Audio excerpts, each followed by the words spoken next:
Welcome to the Infrastructure Podcast. My name is Anthony Oliver, and today we're going to build on last week's podcast by taking another quick look into the crystal ball and exploring some more of the big issues for 2024. Now, to help me with this exercise, my guest this week is Simon Rawlinson, Head of Strategic Research and Insight at Arcadis. Simon is a long-term agitator and commentator across the sector, and of course, a monthly columnist in Building Magazine. Does that make him a journalist? I don't know, maybe. Anyway, Simon's career has spanned many different parts of the sector, from building to infrastructure, planning and finance, and seen him playing a number of key company and industry roles to identify the trends and form the strategy needed to meet the emerging challenges. And over the last decade or so, Simon has also been immersed in the Construction Leadership Council, where he's currently a strategic advisor. And in particular, he's helped the industry to understand and embrace data, new digital technologies, and of course, building information modelling, BIM. And most recently, he started to chart a path towards a new world of net zero infrastructure. So it's fair to say he's got fingers in many pies, so well placed to foresee the future for us. Much to discuss. Let's make a start. Simon, welcome to the Infrastructure Podcast. Delighted to join you, Anthony. Thank you very much for the invitation. Good stuff. Well, let's kick off. I said that I started 2024 last week with a quick chat with FT journalist Jill Plimmer. And her view was that while last year was busy, this year is going to be even busier infrastructure-wise. So, Simon, how are you feeling about the prospects for 2024? Well, I'm going to agree one side with Jill on the sense of I think there is an improvement in sentiment, but I think we do need to be careful about not getting a bit too carried away from it. So I think there's some real positives, particularly around the interest rate cycle and general confidence. So we had some very interesting results from Persimmon this morning. So they ended up selling more houses during 2023 than they thought. Quite a significant pickup in the fourth quarter compared to the previous year. So I think that's the positive bit. There is still a negative. I think there's a big viability, affordability hangover in what you might describe as market-facing sectors, so commercial offices in particular. And the one to really watch out for is that from the point of view of actual construction activity, there's a quite a significant hangover of a weak orders pipeline from 2023, which really hasn't emerged in terms of activity levels on site. So I think we should see some downward pressure there. So it does look better in the long term, but I think we've got some short-term challenges. Okay, well, your last building column in 2023 talked about the industry being boxed in by bonds and the Chancellor's promises. I mean, we're told that investment in infrastructure remains key to driving growth in the UK economy. And according to the National Infrastructure Commission, action is now urgent. I mean, how confident are you that this investment will start to flow in 2024? I'm going to do another one of those classic confident in one ways, less confident in another. So where we are, we're at the end of the spending cycle. So 24-25 is the last period in the current comprehensive spending review. So the money's been allocated. So if departments can spend it, if they can get, say, for example, the sort of like the business cases signed off, then money will be spent. But what we're finding, and there was a fascinating report by the National Audit Office in November last year, it's really difficult to get the money spent. So we had that issue with the Towns Fund and the Levelling Up Fund. They're not spending that. We then had the news from the FT, I think, last week or the week before, which is the Housing Infrastructure Fund. They haven't been spending that either. And a lot of that is about viability. So the schemes don't stack up. So as a result, the money isn't being approved. So that's the stuff for the money that's been allocated. If we then start to look forward beyond 24-25, then the Chancellor has been very clear that there's going to be no future inflation uplift in capital spending across any sector. So it's going to be a smaller pie. Right. The one thing we mustn't forget, of course, is that it's likely to be an election year as well. Quite, yes. And MPs will want to be in their constituencies campaigning, and at some point the civil service will be put into purdah. So the kind of decision making that you would like, snappy, things getting done, is likely to slow down at some point once people getting into campaigning mode. Which, of course, is a point that Jill Plummer made last week. Building on that, the reality that there is going to be a general election. I mean, all parties are talking to a certain extent about energy transition, transport, regulation of public services, housing, planning. Are there any particular infrastructure policy issues that you see as likely to create a divide between the parties? I think I've been commenting on. I think there are more apparent than real divides.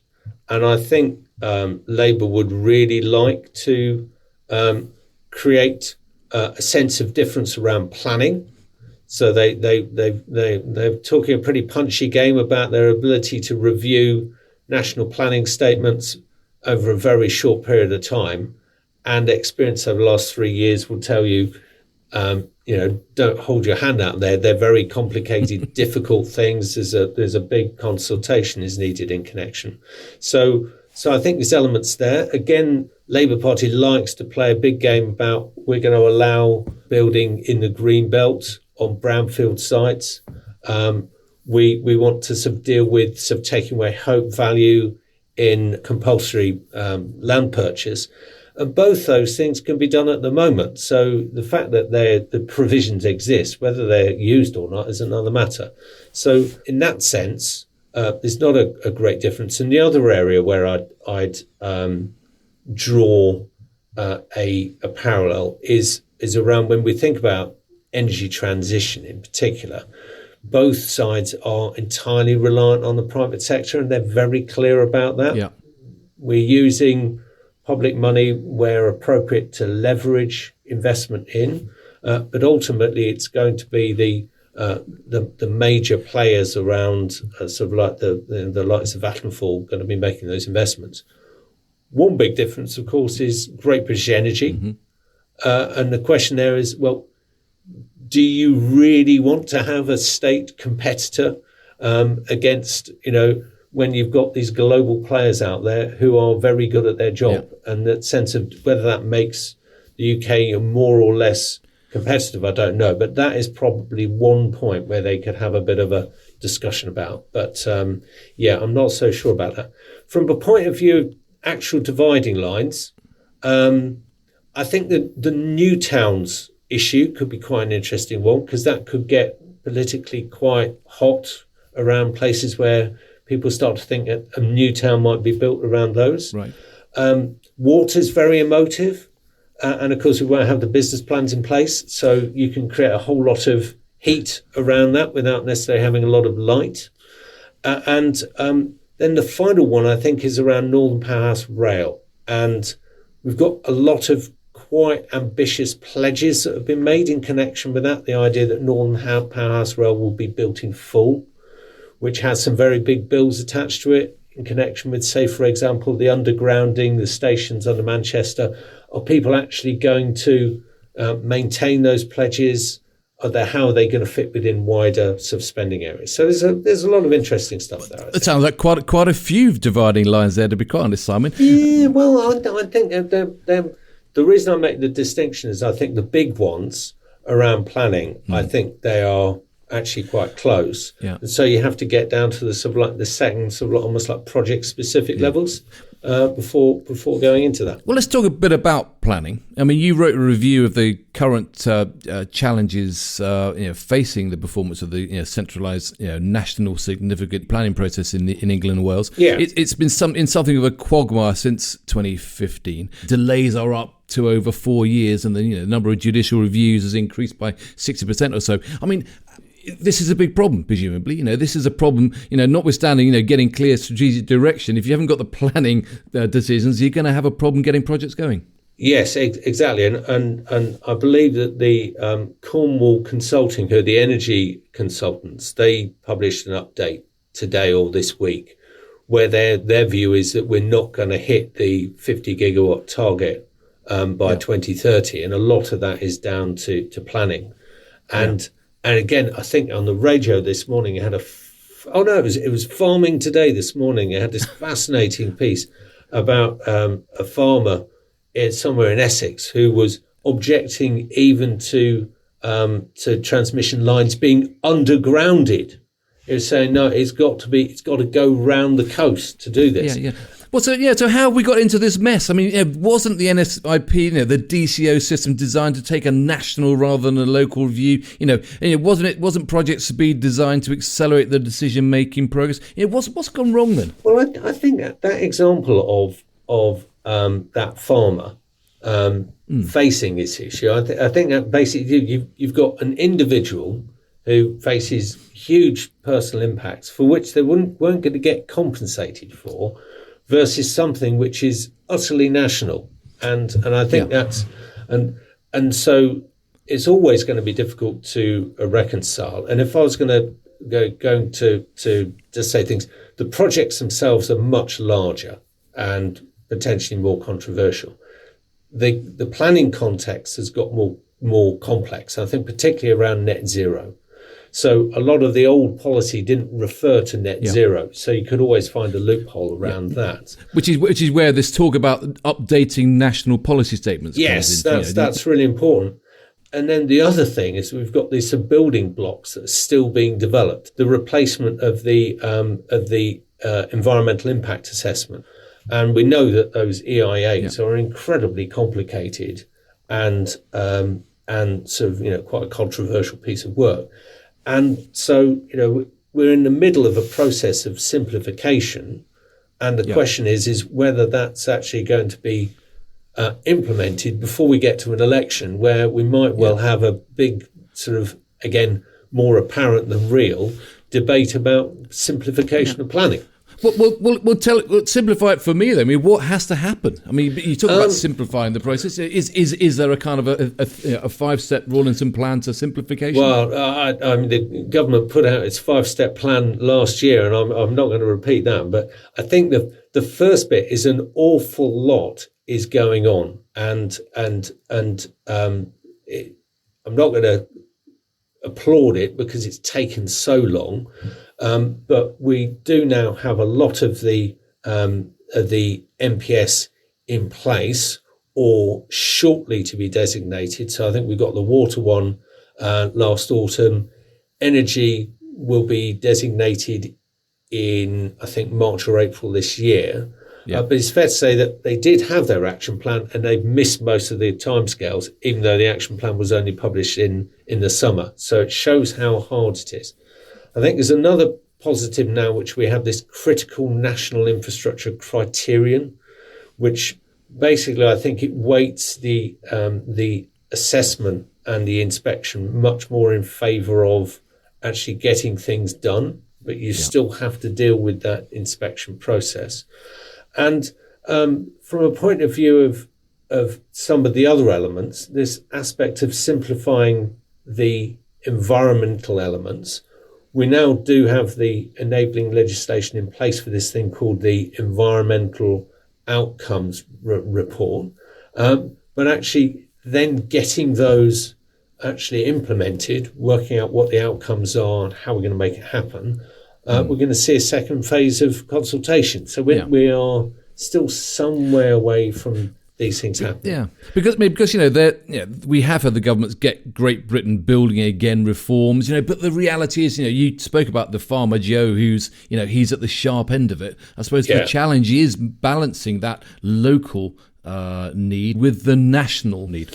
Well, and I think it's fair to say that in its early years, the MPS did that, and it did it very effectively. And if one goes back to the findings of the National Infrastructure Commission, who did their review, which is pretty much completely accepted by government in the autumn statement. A lot of the problem is about keeping the policies up to date, so it makes it much harder for people to object, because of course it's all about balancing national interest and the individual loss or potential gain. And again, with some of the reviews which were published around the time of the autumn statement, there's much more thinking now about compensation and getting communities involved. So I think there's a recognition that people do need to have a stake in these national gains, but at the same time they need to be pushed through. Yeah, and I don't think that case has necessarily been made very strongly recently, particularly around energy transmission. Yeah, I mean, we have got an infrastructure pipeline, and the establishment of the, as you say, the National Infrastructure Commission, it's brought some structure to the planning. But as I discussed with Jill last week, it's interesting that for everything else that came out in the autumn statement, the Treasury seemed to veto the publication of the latest construction projects pipeline. Not sure why. Do you know why? No, if Jill didn't know what the answer was, then I'm certainly not going to. She's going to have far better sources. But I suppose the point is, does it matter? I'm going to say yes and no. It's probably going to be a recurrent theme. I think if I was going to say why it probably happened is that there were some of the announcements in the autumn statement which would have been determined after the pipeline was worked up prior to publication contradicted it, and people were a little bit worried. But I think it shows that the pipeline only really works if the policy framework itself is consistent and adaptable. So, and I'll give you an example. The contracts for difference framework, it's received an awful lot of criticism during 2022 and 2023 in that the cost price levels that were being offered weren't keeping pace with inflation, everybody else.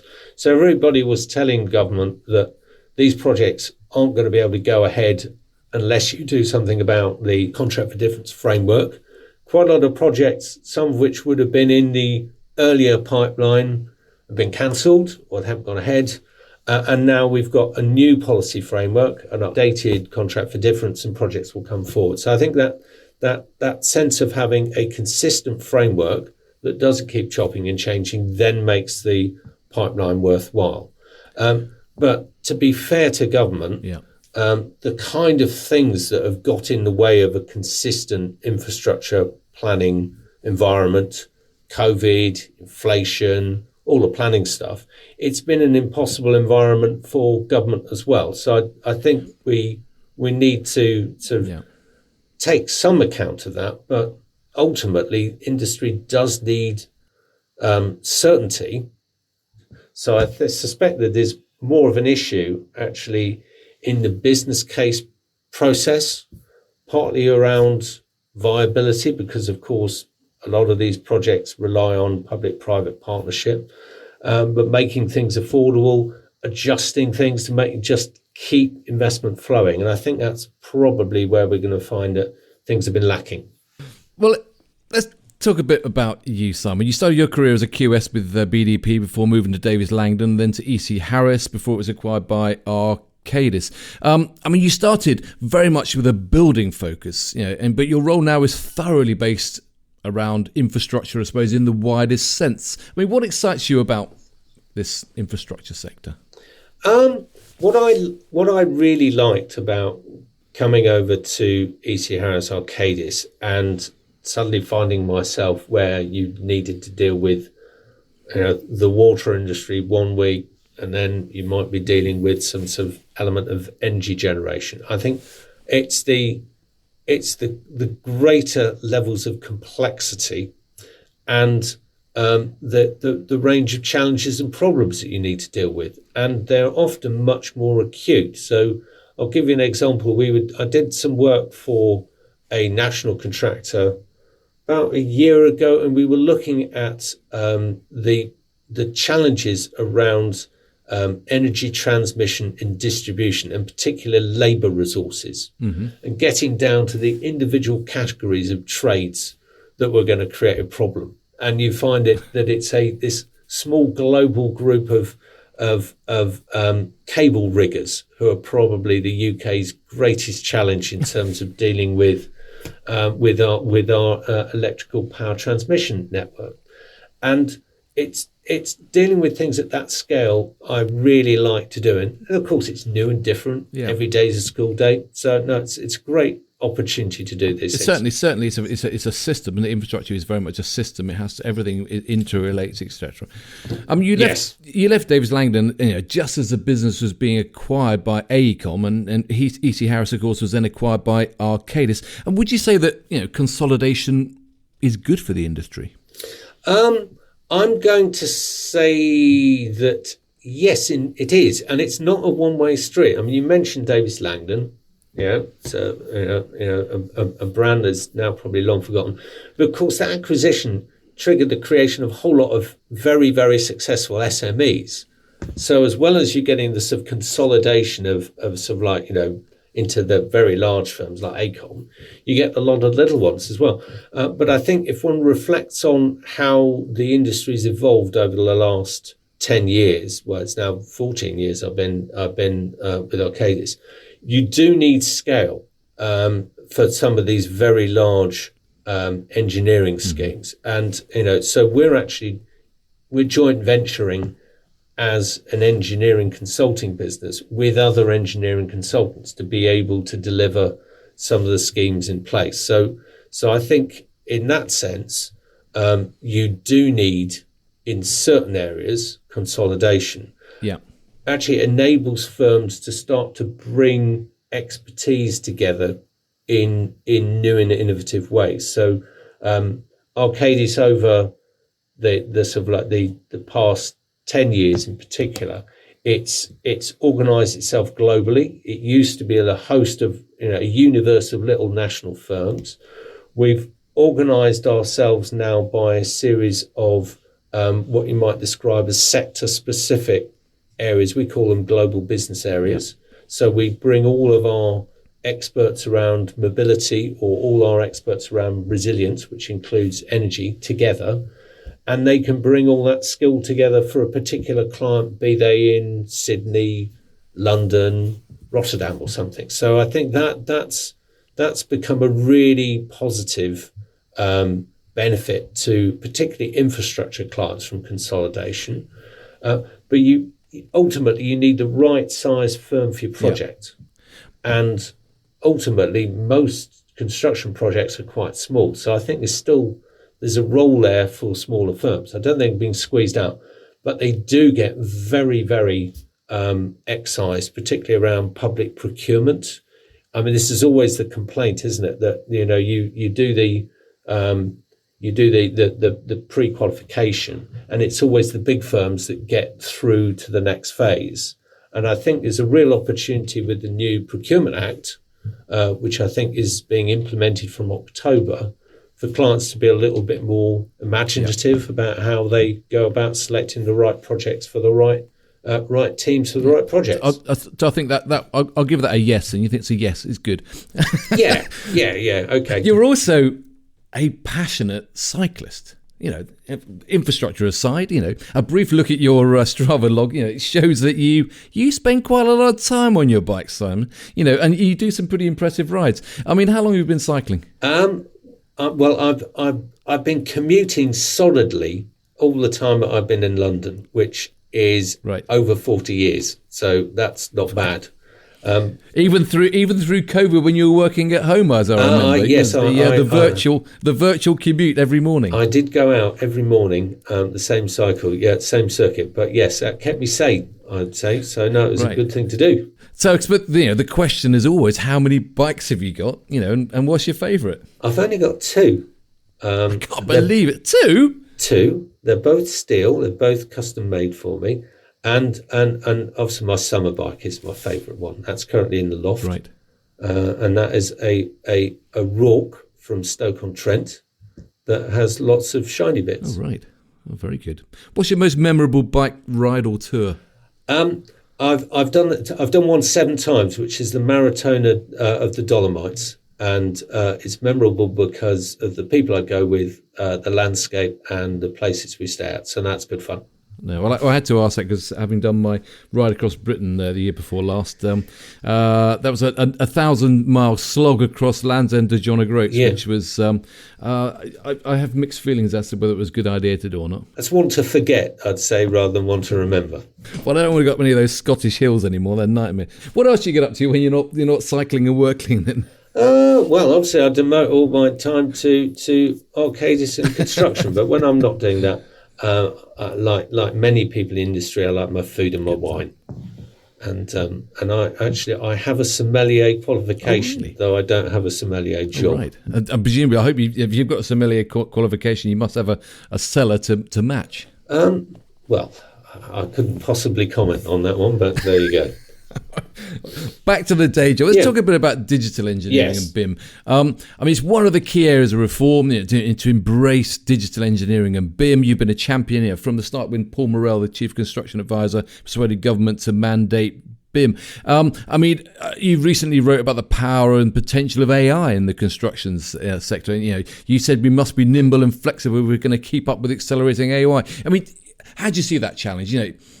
Are we up to meeting this AI challenge? Well, the reason I wrote that was it was because I felt it was people like me, the sort of like mid to sort of late career people who needed to engage with AI from a point of view of being open to its adoption, but in a responsible way, and that we also needed to be thinking about how we're going to supervise how it was used and to communicate it. So there's one way of doing it is just ignore it and say, well, I'm not going to do it at all. Or you say, well, actually, let's think about this.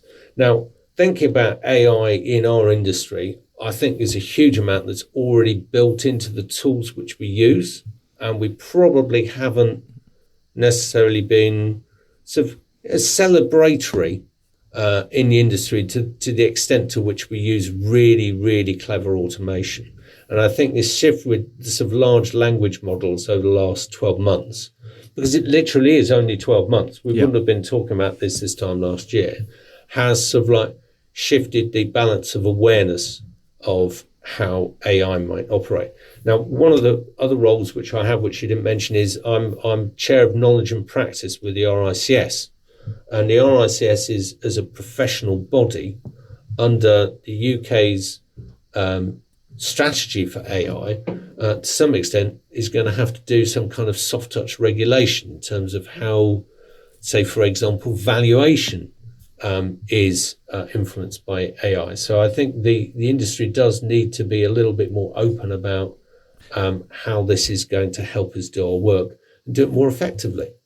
A couple of other quick things just to talk about before we finish about things that are going to happen this year. One thing is the more BIC reports coming out. The inquiry panel's final report due out following the Grenfell tragedy. I mean, clearly, Dame Judith Hackett's original post-Grenfell report, it concluded that the construction sector had suffered this system failure, prioritising quick and cheap over safe and good. I mean, how do you see the Building Safety Act changing things? How do you see the outcome from the more BIC report impacting the industry? Well, if we think about the inquiry first, I'm not going to describe it as helpful, but I think it was really important that it's exposed failures in all aspects of the safety system. If anybody's read the account of the inquiry, Show Me the Bodies, which is, I think, is a good summary of where it's going, you'll recognise that there's almost no part of that system that didn't fail in one way or another. Yeah. So I think that creating that platform where all parties ultimately recognise that they have an active role in safety rather than assuming that somebody else is doing it is probably the most important part to come out of it. Now, it's interesting. You sort of pulled up the Dame Judith Hackett race to the bottom, quick and cheap point. Now, I think it would be difficult to describe construction in this country as either quick or cheap, and because it's not, and I think that in some ways that's trying to address what we've got an industry that is actually quite an expensive, not very productive industry that now has to do even more to concentrate on demonstrating assurance around accountability and that we've done the right things. So I'm hoping there that there's a bit of a challenge around being more systematic, being more efficient about things. We got some gains from that after COVID when we had the site operating procedures, for example. Suddenly people found that they didn't necessarily benefit from having so many people on site at the same time. So I'd like to see a little bit of that. Well, we have got the Transforming Infrastructure Performance Programme from the Cabinet Office and Infrastructure Projects Authority. I mean, this is really championing, the boosting of efficiency, reducing cost, reducing carbon, and really driving the industry towards this net zero change. I mean, do you see that making a difference?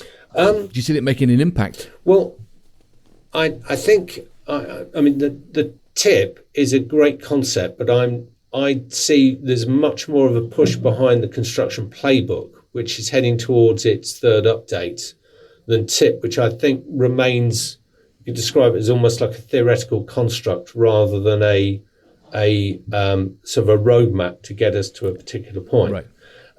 So the playbook is more of a kind of a nuts and bolts. Yeah, this is how we're going to do things. It's the project perspective. People can take it away and they can use it. Now, what I do like TIP, and the particular thing I like about it is the idea of the systems of systems.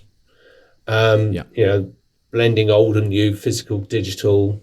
Because I think that plays to the do more with less agenda. I really like that aspect of it. I like the aspect around data, but I think it's probably not quite achieved the impact that they hoped it might, and that's probably not surprising given how distracted the government has been with all sorts of other challenges. Well, let's talk about one of those other challenges, because I can't let you go without mentioning HS2. What are your reflections on the announcement last year to cancel the HS2 northern leg on the grounds that it's too expensive and better value can be offered elsewhere? I mean, is it a sign that the industry simply has to get better at delivery, or is it just politics? Right. Well, first thing I can say is, to Arcadis' point of view, is we're very vocal in support of the northern leg. It's something that we think is very important for the long-term economic future of the country. So that's the long-term perspective. Now, the cancellation, it was presented very, very politically. Well, I think we can all accept that. But there is the context of a very constrained capital budget. And I think there was an affordability issue there that perhaps hasn't really fully been articulated yet in terms of what might not have happened if it continued. So I don't think any of us is really, really familiar with the trade-offs which were involved in making that decision. But I think a lot of it is about the spending constraints down the line, which we've really not discussed very much because the Chancellor has dealt with it in such a, what you might describe as a cloak and dagger way, really. They don't talk about it and they hope we won't notice. Yeah.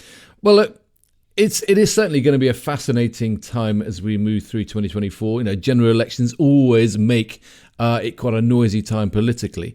And there's going to be, as we talked about, quite a few big issues that are going to be there shaping the construction sector. What are you most looking forward to in 2024 from an infrastructure perspective? I think the first thing I am genuinely looking forward to seeing some progress on the reforms that we've been talking about for ages. So there's lots of stuff coming through on planning, the MPS, for example. And we haven't talked very much about sustainability at all today. But of course, we've got the biodiversity net gain regime coming in place, which is a really, really important part of long-term environmental strategy. So those, I think I'm looking forward to. I'm gonna put a pious hope out there, which is actually as the risk environment settles down, then we'll start to get a little bit better performance from around actual delivery and maybe a little bit more certainty from the bidding markets, for example. And I'm quite intrigued as to how the housing debate is going to emerge as an electoral battleground. I've written my latest column, Anthony, is looking at that from the context of the National Planning Framework, which was issued just before Christmas, And again, that thing about how much difference is real and how much is apparent. So those are the kind of things I'm looking forward to. Well, I think we'll all be rushing straight to Building's website to catch that latest one absolutely when it's out next week. So thanks very much. It is a hugely interesting year ahead. So thanks very much for sharing your thoughts. We could have talked for a lot longer about a whole range of other things, but time was always against us. So thanks very much for joining me on the Infrastructure Podcast. And Anthony, it's been a pleasure. Thank you very much. Well, thanks very much. It is always good to speak to you, but it is all we have time for today. But of course, we have got more from the Infrastructure Podcast in the pipeline and more guests to talk to as we continue to probe the big issues faced across the sector. If you haven't done so already, do check out the Infrastructure Podcast website. That's www.infrastructure-podcast.com, where you'll find background information and all the latest podcasts to listen to and to share. So thanks again for joining us, and thanks again to Simon. I look forward to seeing you again very soon.